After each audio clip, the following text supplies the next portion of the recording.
Hello. How's everybody tonight? Welcome to the Great Hall. Thank you. Welcome to the monthly meeting of the Association of Philadelphia Tour Guides. We still have a crowd pouring in. It's becoming a popular place for us. We want to thank the folks at Christ Church. I saw Matt earlier. I don't know if he snuck out. There he is. Thank you, Matt, for facilitating the use of this fine hall.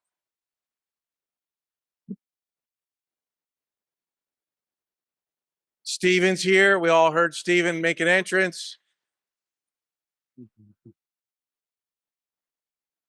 We have a special meeting tonight.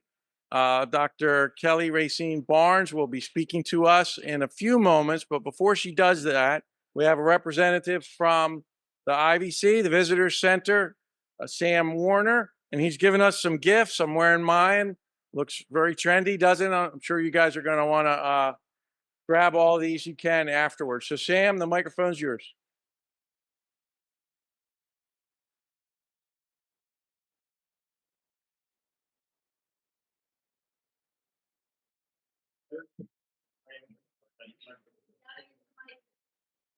Oh, okay. Oh, oh, good evening. How's everybody doing? Good.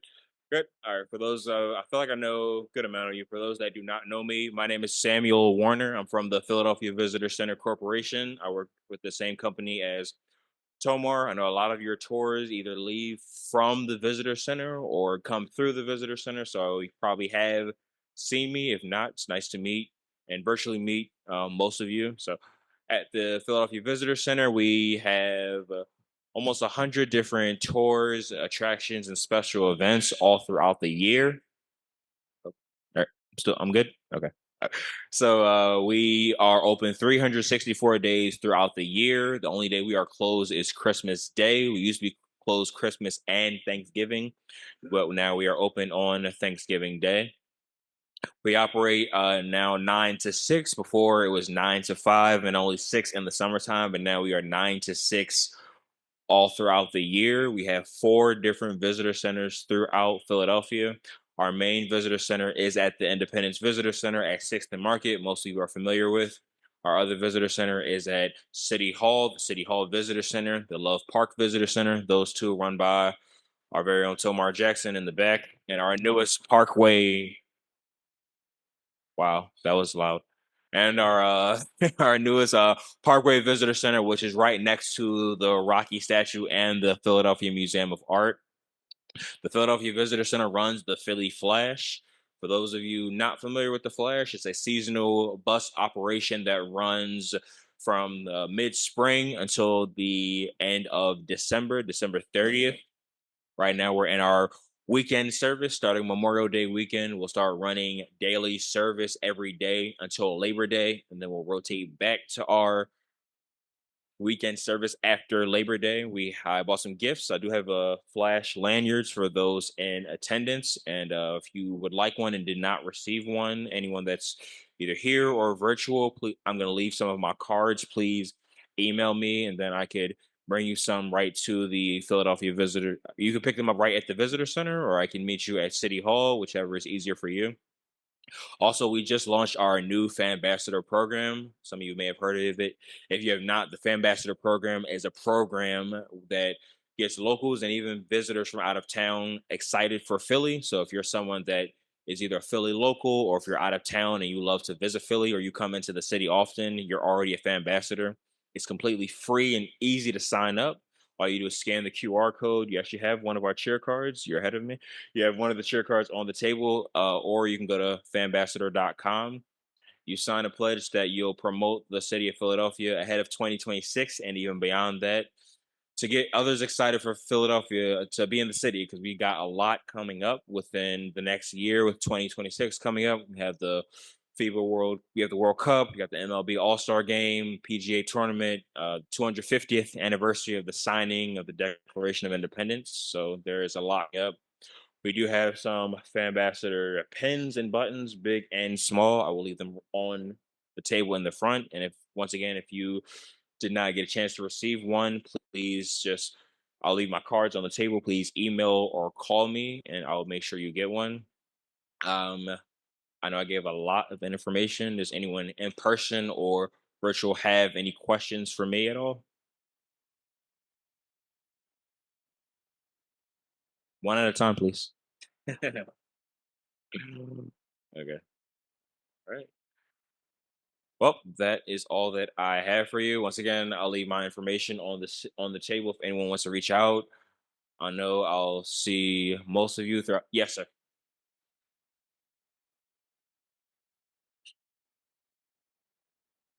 Okay, yeah, if you already signed up, then you're yes. So you said you had signed up on paper already. Yeah, if you signed up, then you signed up already.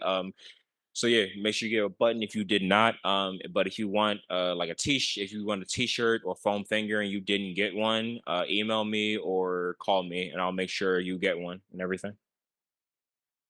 Of course. Yeah. All right. Thank you. Thank you all.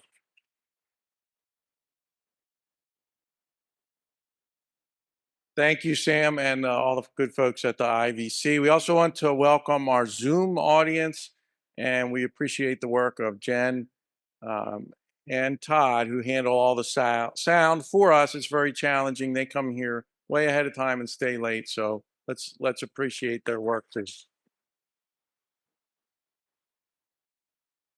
The best speakers and events that we have come from ideas that our members present. So tonight, Charlene Myers, who suggested our speaker, is going to introduce the speaker for this evening. Charlene?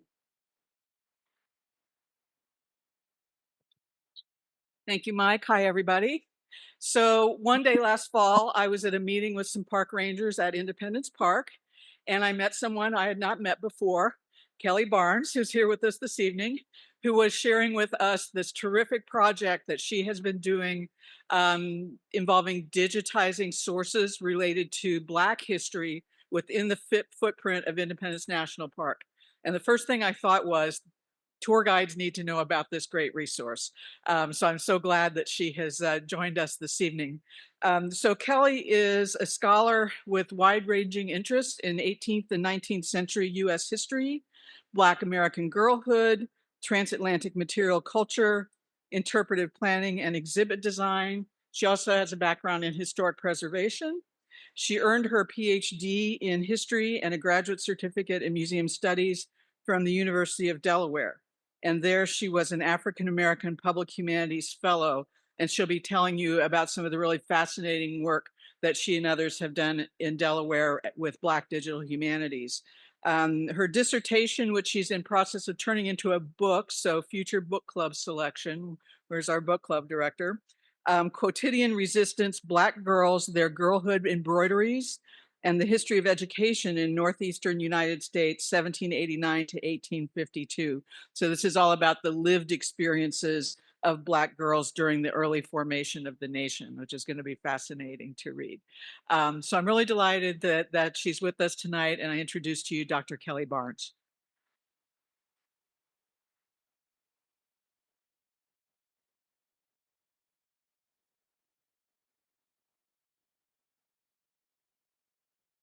Thank you so much, Charlene, for that information. And I want to thank you all for the opportunity to present my project that I'm working on as a postdoctoral fellow at Independence National Historical Park. First, I do want to share that I am a person who stutters, so I appreciate your time and attention, and that is why I have this. It helps me stay on task. I will be reading from it for about the first half, and then I'll just go through some of the sources with you all that are on that are a part of the digital archive. I want to start with acknowledging that prior to the establishment of Philadelphia, and in 1682 and long before the formation of this nation, this land was a part of Lenape-Hokink, where Lenape people thrived for countless generations. They are the original people of this land and continue their relationship with their territory today. I would like to also acknowledge the presence and labor of the people of African descent who were enslaved on, worked, freed, and enjoyed the land that we are on. I pay respect to all of my elders, African, Indigenous, and European, both past and present. Next slide.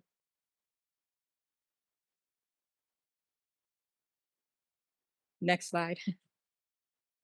So, in the next 30 minutes or so, I will briefly introduce myself, which includes my connections to Christ Church, give a overview of the reason for my fellowship at the park, and delve into the connections I have made in the community, and spend most of my time on the outcome of those conversations and partnerships, in particular, the co-creation of the digital archive, Invisible Architects of Freedom, now available at nps.gov.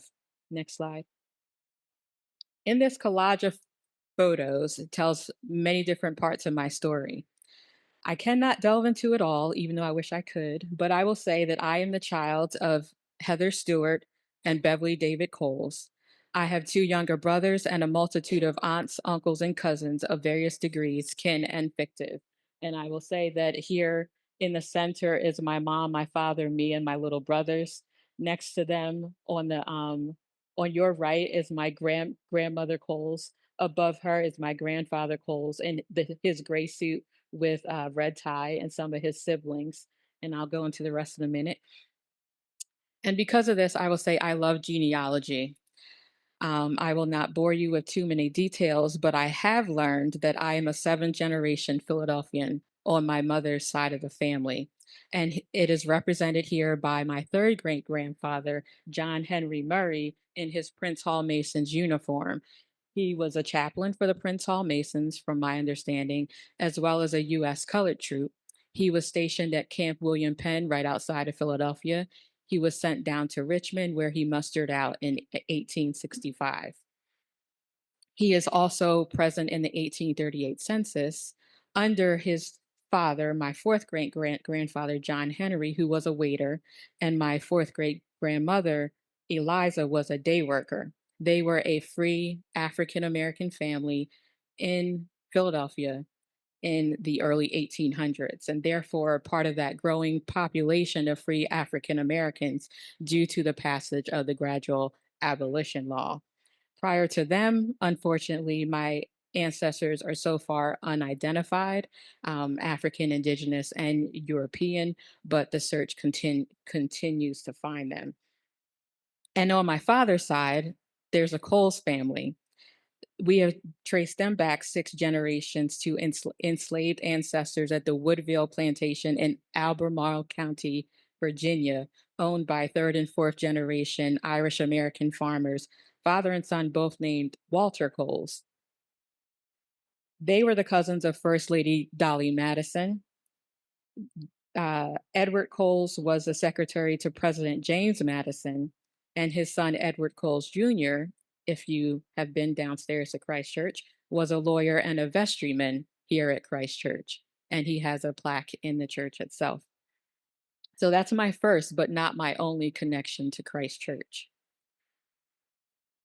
My second connection is through my previous work experience as an interior designer and historic preservationist. I worked for 10 years at Voith and McTavish Architects, and one of the projects that we worked on is this building. So it's amazing to be back here in the neighborhood house after helping to rehabilitate this building so many years ago. And that's the picture that you see right there under the VMA sign. Um, in addition to that, I also worked on, some of you may be familiar with the inside of the Academy of Music. I helped with the accessibility and the sound rehabilitation of that hall. And then up at Chestnut Hill College, the Commonwealth Hall. That's one of their rooms, one of their bedrooms. That's there for visitors.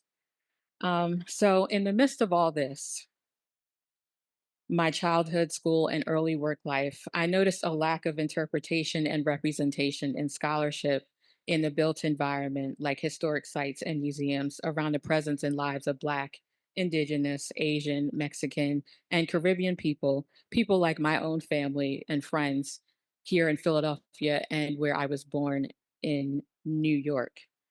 And it was from my understanding of my own ancestry and learning more and more about global history, about how we are truly so connected, that drove and continues to drive my interest in and resolve to tell more dynamic stories about the early United States.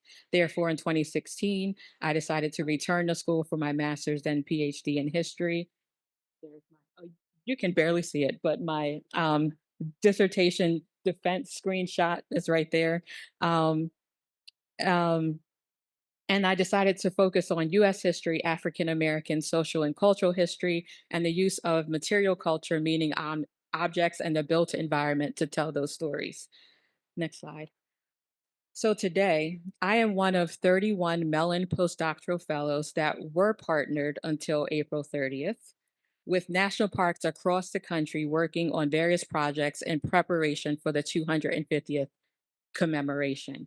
Our locations are identified by the orange circles on this map, and you can still read about those projects at nps.gov if you are interested. And I include the link for anyone who wants the slides and wants to look at it later. Next slide.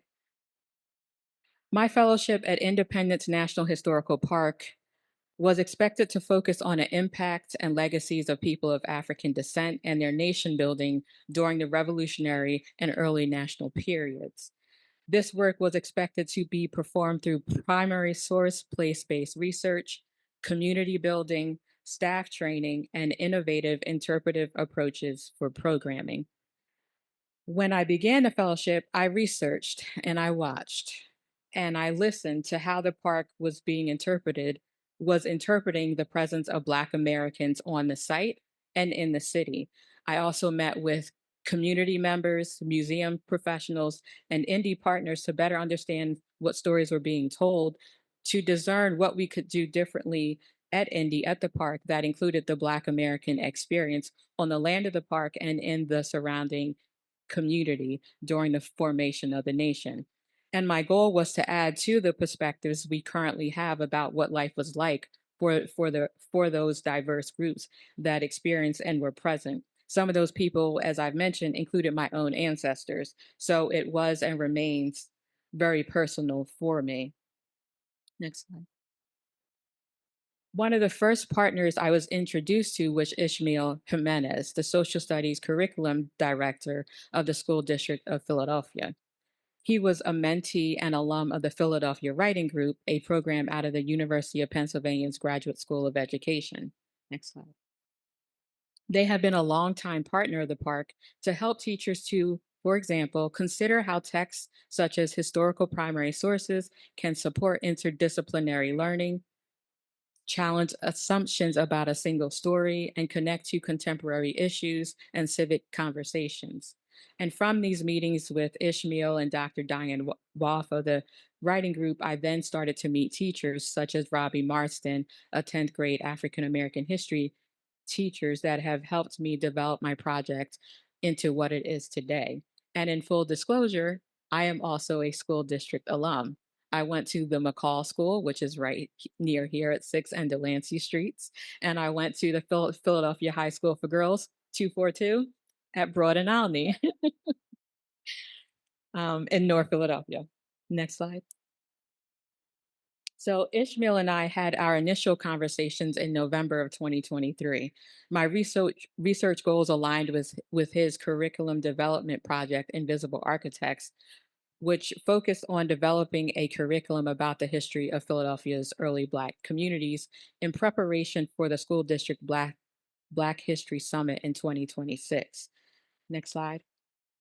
The plans were for the summit to celebrate the 100th anniversary of Negro History Week, now Black History Month, which was began by Dr. Carter G. Woodson. And the summit would celebrate the 20th anniversary of African American Studies being a graduation requirement in Philly School District. I'm a little bit older than that, so I never got to experience those classes, but I hear that they've been a great addition to the school district. Next slide. I learned in our meetings that teachers had met with Dr. Goldie Muhammad, author of Cultivating Genius and Unearthing Joy, to restructure their curriculum to meet the needs of the almost 200,000 students in the district, 50% of which identify as African American, 24% as Hispanic, 14% as white, 7% as Asian, and 5% as multiracial and another group. I did not realize, so I wanted to share that stat because it was new to me. Next slide. Since curriculum planning was covered, the teachers expressed a need for historical sources to assist them in the classroom. we decided to collaborate on the creation of a digital archive to contribute to the teacher's toolkit about early Black Philadelphia history. The archive serves as a central digital location of free, easy to access primary sources, a map, timeline, primary source analysis worksheets, a self guided tour, and a bibliography. The sources include letters, posters, petitions, buildings, artwork, objects, and other documents related to the park and the surrounding African American community, dating from first encounters for Africans through 1900.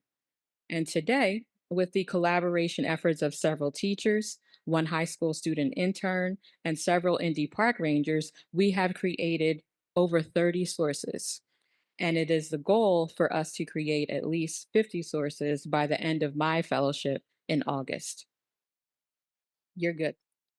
I want to note that this idea, oh, wait. Next one. Yep. I want to note that this idea stems from another digital archive that I saw developed as a graduate student and participated in by the award winning Digital Humanities Project, the Colored Conventions Project. I wanted to share this for any of y'all who already do not know, because the first colored conventions were held here in Philadelphia between 1830 and 1835. The exhibits and next slide, the primary source documents about the conventions are on their site. And I thought these would be informative for any of you all who give tours and tell stories about Philadelphia from the antebellum period in Philadelphia. So next slide. I will walk you through the archive, which can be reached through this QR code if you all would like to follow along on your phones or your computers, or save for later. I will share a few resources, as I mentioned, that I thought would be pertinent to you all today. And while people are accessing their code, I do want to ask if there are any questions so far that I can answer, or if not, we'll keep on moving. Any questions?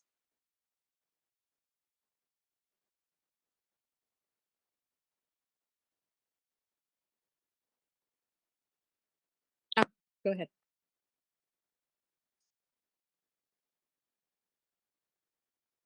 I actually I don't know where this source it just said colored school object teaching, and it's in at the Schomburg Center for Research. It's in their digital archives. So I actually don't know what school that's supposed to be a drawing of. If re- okay, okay. When? Okay. Okay. I'll look into that.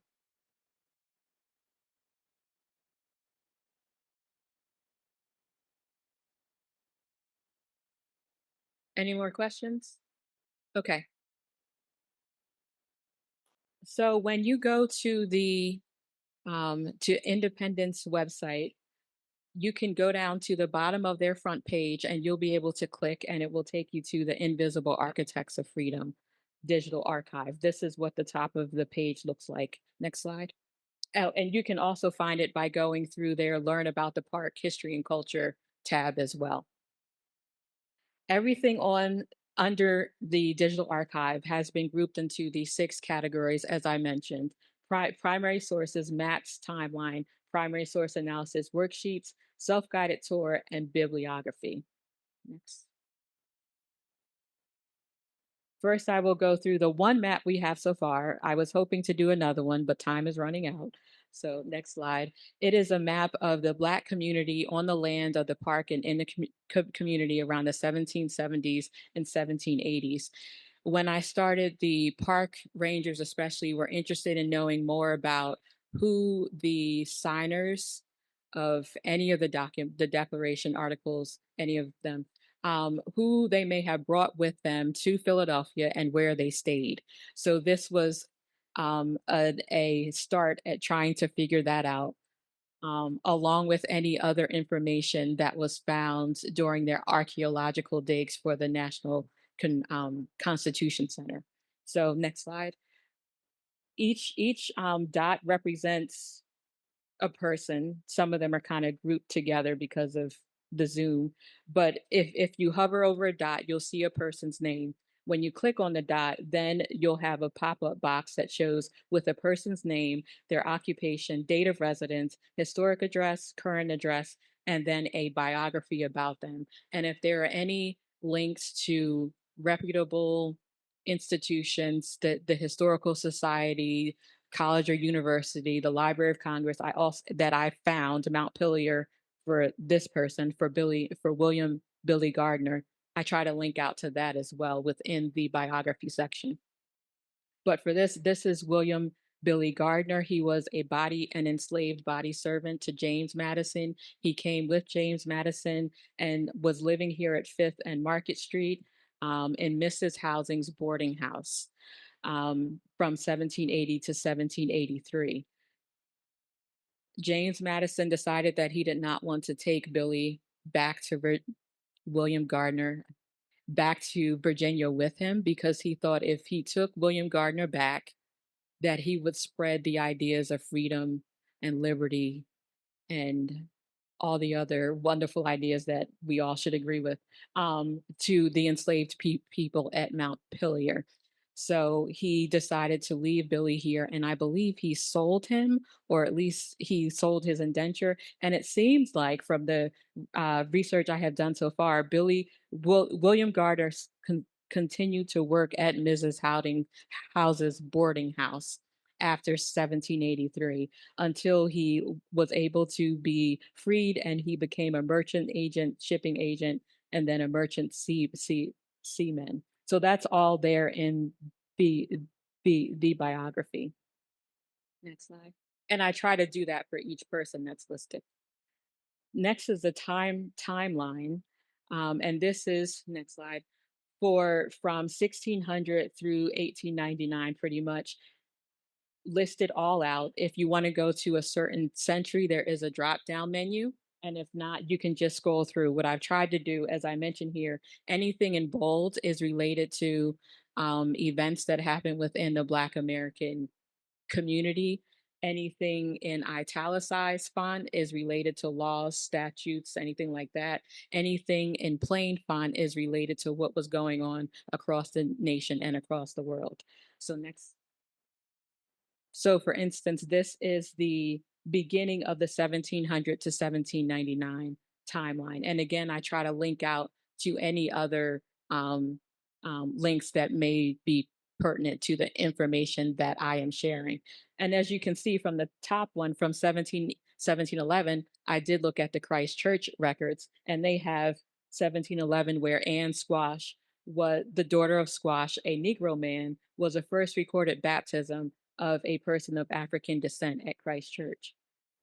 I also tried to include laws. So one about the Black Code, which required a 30-pound surety bond for manumission, forbade the intermarriage of white, European, and African American people, restricted the freedom of enslaved or free people to travel, drink liquor, or carry on trade. So even if you were free, you could not travel whenever you wanted to. You could not carry on trade however you wanted to, and you could not drink liquor whenever you wanted to. And the justices were also given the power to bound out children with or without the parents' consent for until 24 years old for boys and 21 years old for girls. And then I also include the construction of the Pennsylvania State House Independence Hall, and there's links out to that. So I try to do this. This is something, and I will go into it more later, that the teachers asked for, because some of them they don't always have time to do it, but when they want to go down their rabbit holes, there are links out to other repositories, other institutions, so that they can go down their rabbit holes when they want to. Or they said that they may even send their students to the site. So if the students want to go and do more research, they can do so. So next slide. Next is the primary source analysis sheets. These were analysis worksheets that were created by, and the teachers asked for. Next slide. They are 3 downloadable PDFs that anyone can access and can be used. The first one is a document analysis uh, worksheet. It's called the party method. The next one is the image analysis, and that's called the optic method. And the last one is an artifact analysis worksheet, and that's called the C claim Y method. And these are available for students and teachers and you all to access if you would like. Next slide. The self-guided walking tour was created when we were putting together a professional development workshop for teachers last October 25th, 2025. While they were spending their day at the park, we thought it would be nice if they could go out. It was a beautiful day too, so for them to go out and walk the landscape and see some of the sources in place or where they had happened on the landscape of the park. So next slide. This was the sheet that we created that is still available, I'm glad to say. They brought it back out for Black History Month in the Visitor Center at Independence Center. So this is still accessible for people who visit the park every day. It's accessible through a QR code along with this map. And if you click on a QR code, it will take you to a page on the digital archive. Next slide, which is numbered by all of the stops. So you can, while you're walking around yourself, you can learn a little bit more about each of the stops. Next slide. The bibliography, this was for anyone who was interested in the primary sources, the repositories and the secondary sources that we used in the process of telling all the stories that we share on the site and to give context to. So next. The primary sources, next slide, and secondary sources, just to show some of them that I've used. Next slide, that we've used. Next slide. And now I'll get into the good stuff. Primary sources. So they are all broken down into these 5 categories. These are based on, I surveyed the national park website to see how they dated each of the eras, because it seems like it's different across the board for different institutions. So I went with the way that the National Park Service in general breaks down their eras. So you have the colonial, the revolutionary, the early national, the antebellum, and the Reconstruction era. And I will go through one source from about each of these. So first, next.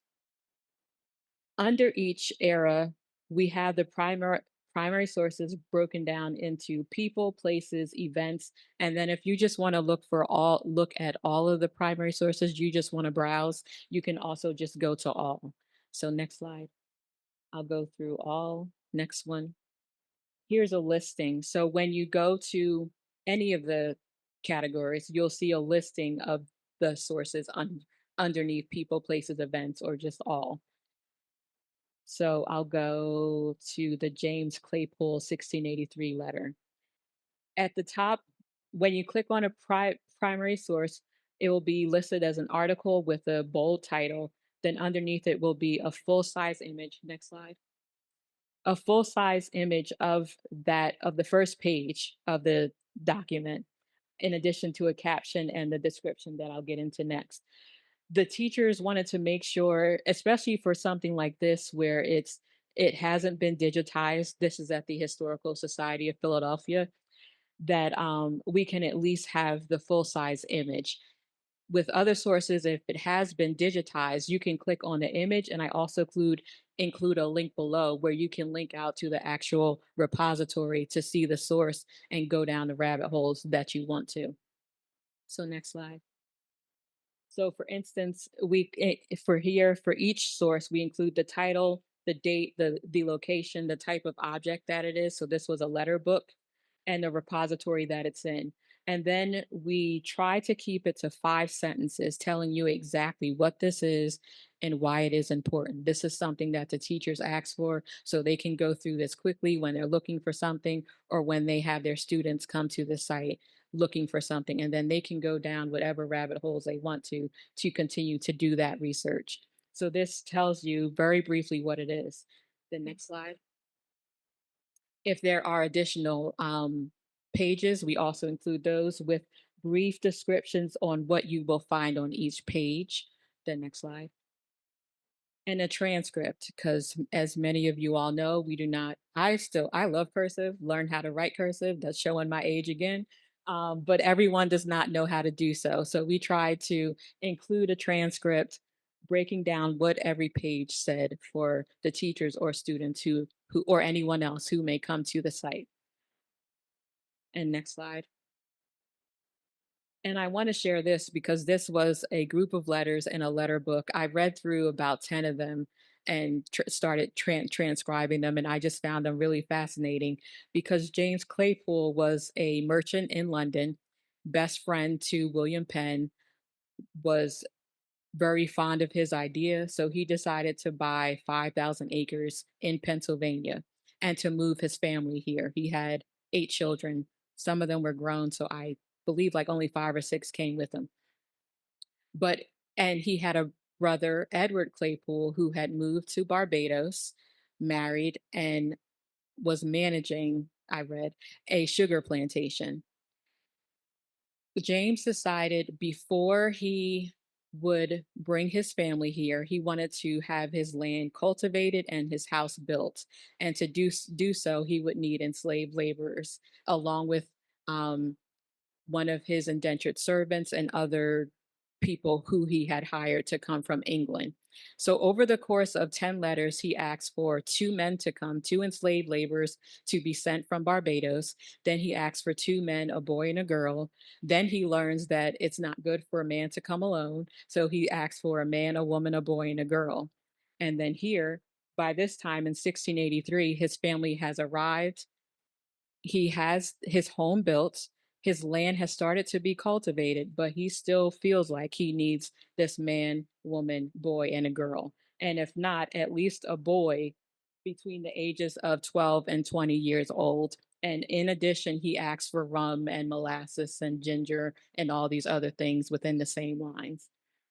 So I just found that really interesting to see that connection. And it seems by this time period, so he's moved here and he still hasn't received them, but he's asking for them. And this was before the arrival of Isabella, the first enslaved people that we know of to arrive here in 1684. So it just makes me wonder if they truly were the first, or did he get the people who he asked for from Barbados?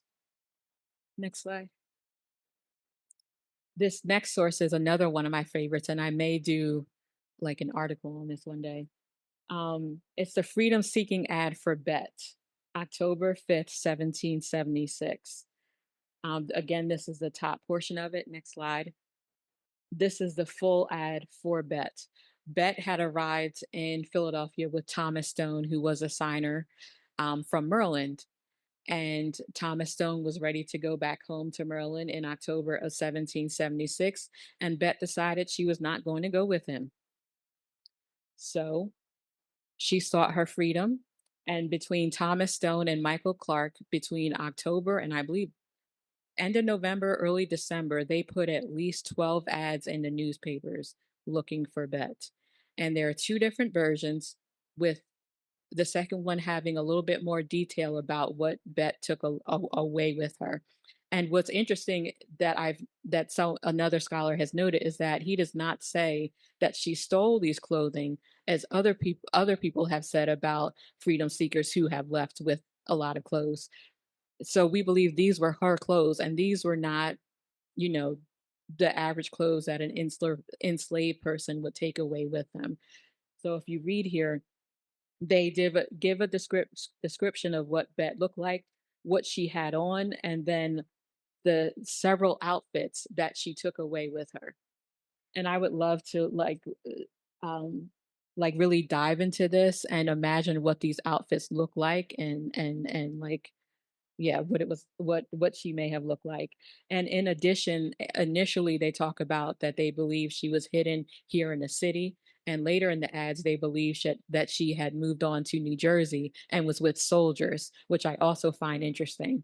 Why would she move there to New Jersey and be with the soldiers?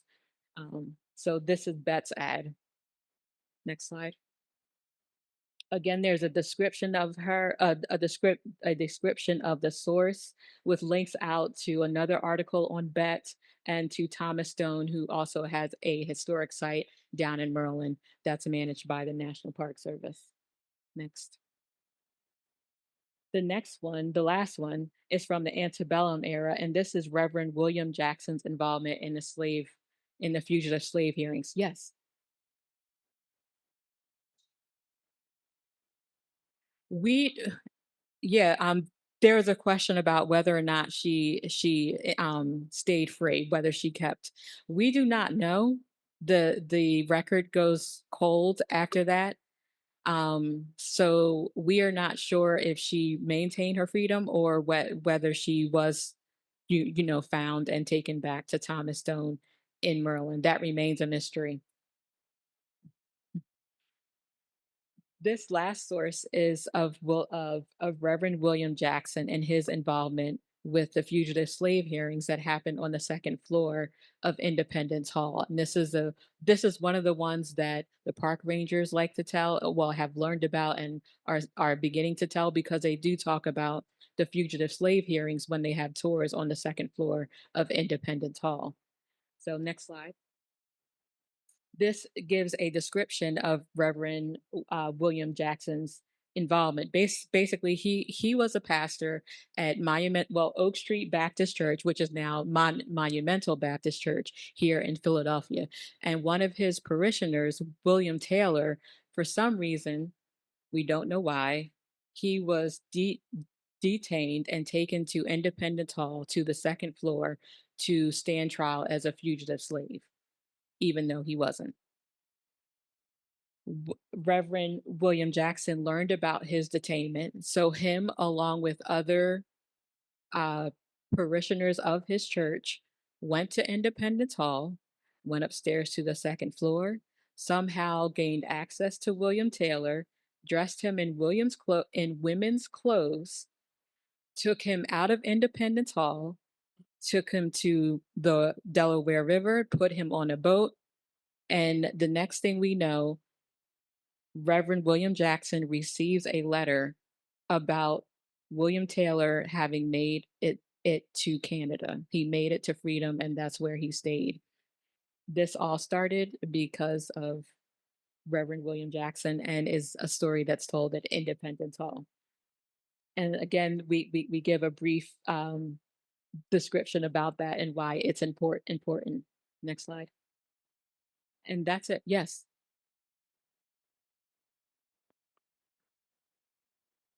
What was the outcome for Reverend Jackson? From what I understand, no one, him nor his parishioners, were reprimanded or got in trouble for doing that. It was a story that most likely stayed secret until later on, and we are now telling that story because there are letters. But yeah, he did not get in trouble. And I just want to share that I could not have done this work without the following people, and I thank them for their support, for their questions, their comments, and everything that they have done, including the generous support of the Mellon Foundation in partnership with the National Park Foundation and the American Conservation Experience. So I thank you. And if there are any other questions, I will take them now.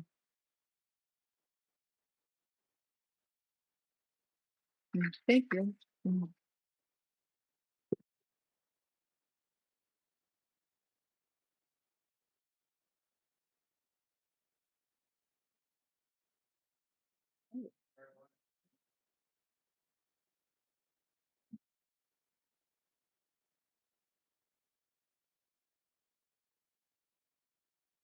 It's excellent material, and obviously it's opened doors to further research. So I'm sure in the years to come there'll be uh, more information available and give more information to us guides that can share with our visitors. Um,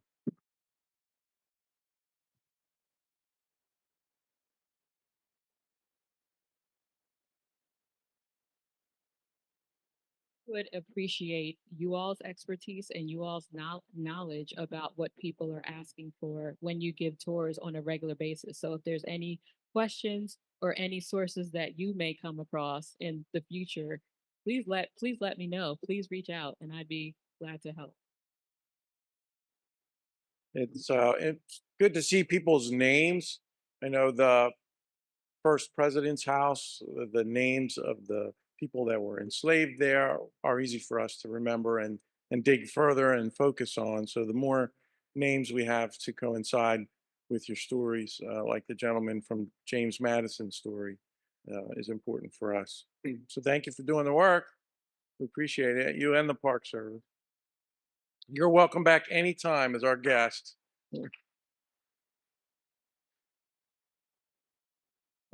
and spoke to Alex, and everybody here knows Alex. She does most of or much of the work along with Marianne on our website. They are our webmasters.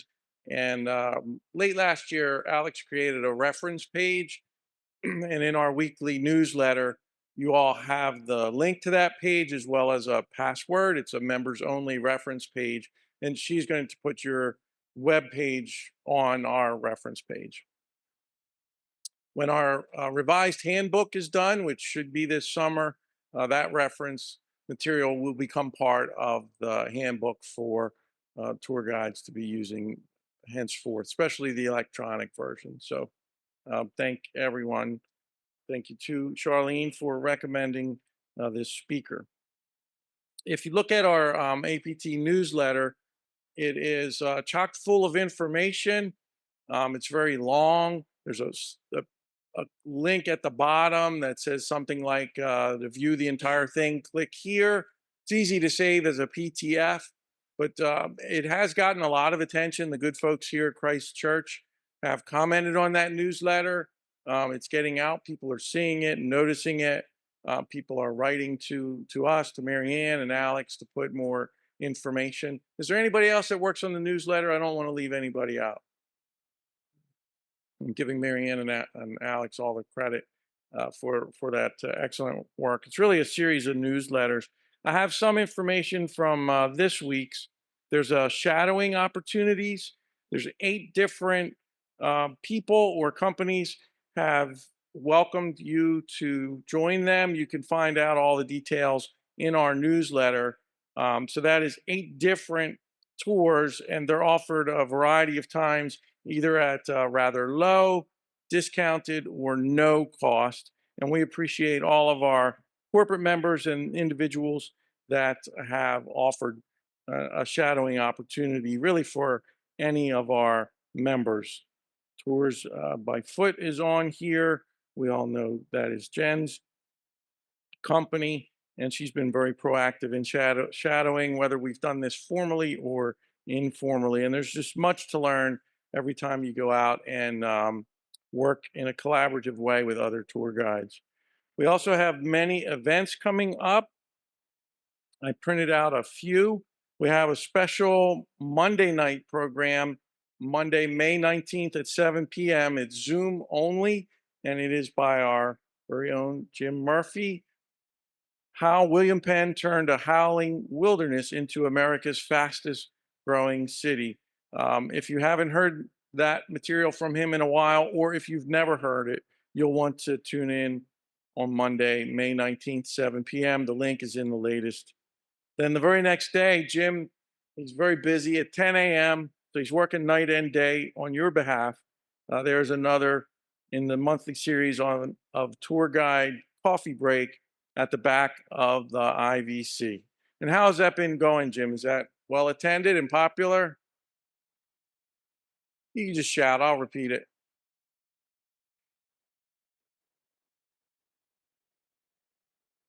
Very good. So we have about 8 to 10 people, 12 people that are able to go in an informal way. In a formal way, our book club is also coming up on May the 20th at 7 p.m. Pam Covey is operating that and hosting that. This month, the book is Portrait of a Woman in Silk, Hidden Histories of the British Atlantic World by our friend Zara Aniselin. She's spoken to us on 3 occasions, recent couple of years, and I know years back She's spoken to us before. She's a big advocate of the APT. Go ahead, Pam. She spoke at our training in 2024, and I'd like to reiterate for especially for our Zoom audience and for anybody else here, you don't have to have read the book to join the Zoom meeting. If you want to find out what the book is about and if it might interest you, please come. If you have information on other books and sources, bring those and add it too. This is a really wide-reaching and interesting book, and it just gives you an idea of how much was going on in the 18th century Atlantic basin, in the arts, in the textiles, in the society here in Philadelphia. And again, anybody who wants to join, you don't have to have read the book, and no, we're not going to ask you to give a report. So please consider signing up for the book club or coming to the book club. Thanks.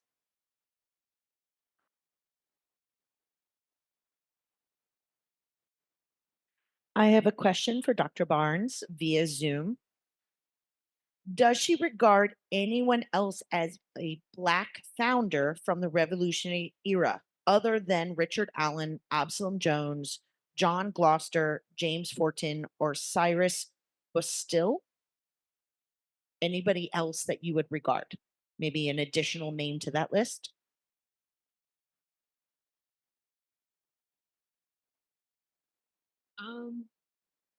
I would, this is something that I would like to do more research on.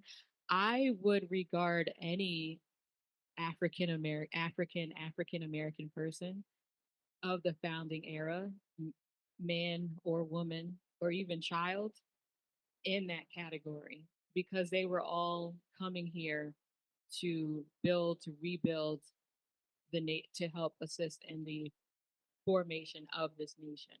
So definitely more than Richard Allen, Absalom Jones. Those are just a few of the ones who formed the Free African Society, I believe, is where those names come from. So yes, definitely beyond that. There were many other institutions, schools that were also being formed at that same time and during that era.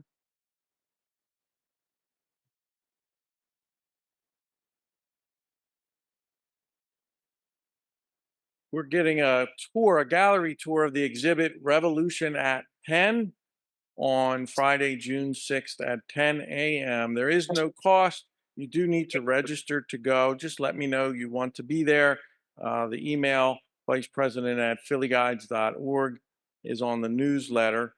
And we look forward to having a large group there. One of our members made that suggestion, and the university, folks from the Van Pelt Library, reached out to us. So again, many of the best events and speakers we have come from the thoughts and ideas of you, the members.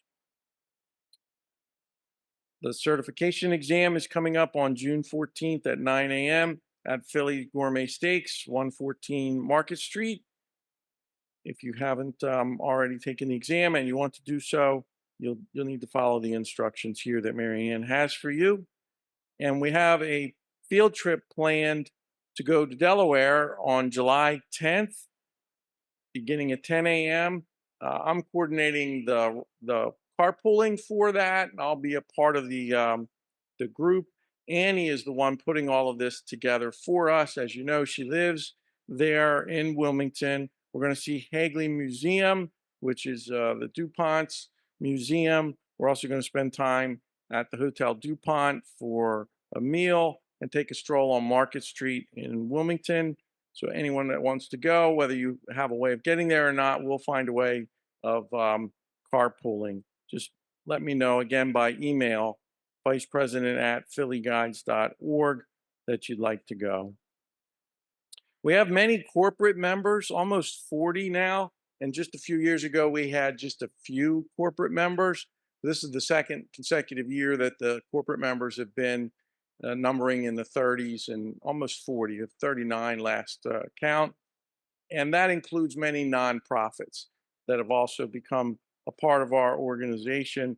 And all of them have events on a regular basis. Many of them send that information in to Mary Ann, and Alex to put on our newsletter. So if you get a chance, take a look at that newsletter. It's kind of like the old newspapers that we used to get, especially the Sunday paper. They were really thick. We didn't read it all at once, but we never threw it away. I probably still have some from years ago somewhere in a box. But go back to this and support our corporate members. Christ Church alone has 3 different events. One coming up very soon on May 16th, just a couple of days. Remember the Ladies Tour Christ Church Burial Ground. That's at 5 p.m. on May 16th, 23rd, and 30th. So that would be on Friday, right? So Friday program, 5 p.m. Remember the Ladies Tour. It's $12. It says 12 here, but yeah, she's official. So we'll I'm sure they'll be happy to take $10. There are other programs later in the throughout the summer on the first Saturday, June, July, August, and September, 6 p.m. Sonic Sunsets, a concert and tour series. This says $15. That's again here at Christ Church. And adopt a cradle grave. We're bringing the tradition back. Choose a cradle that speaks to you. Pick your own flowers to plant, and we'll help you get started. So we'll have to look for more information. That one's curious. There's a whole host of references on our newsletter. So take a look at that. If you have something you want it printed, just make sure you get that to Mary Ann. She has a form to fill out, or ask any one of the board members how to get on that newsletter. Is there anything else anybody wants to add? You can come up. No? You're gonna make Todd walk all the way back. So thank you for the credit on the newsletter. I don't deserve it. It's really Mary Ann. I may give a graphic or two. So, but I met at the happy hour. Walton was there, and he said to mention that the plaque across the street was no longer there. I guess it had to do with Ben Franklin, or I don't know if y'all know what plaque it is. The print shop. So it's no longer there. He went to give a tour and pointed out, and it was gone. I guess someone borrowed it. So FYI.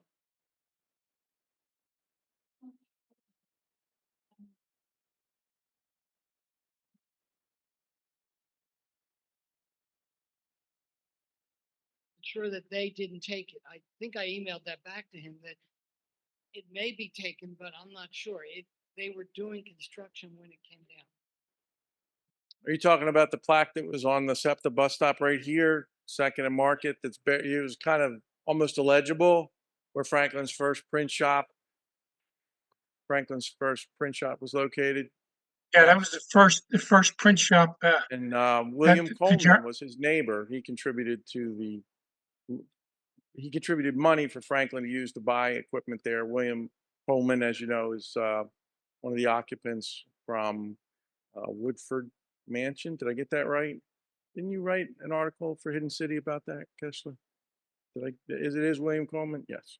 William Coleman's father was one of the founders of Carpenter's Hall. So can't end a meeting without getting a reference for Carpenter's Hall. Well, thank you all for being here. What do you think of meeting here at the Great Hall? Good, good. If you like this place, make sure Mary Ann knows. You can write any comments you like. Thank you very much. We'll see you all again soon.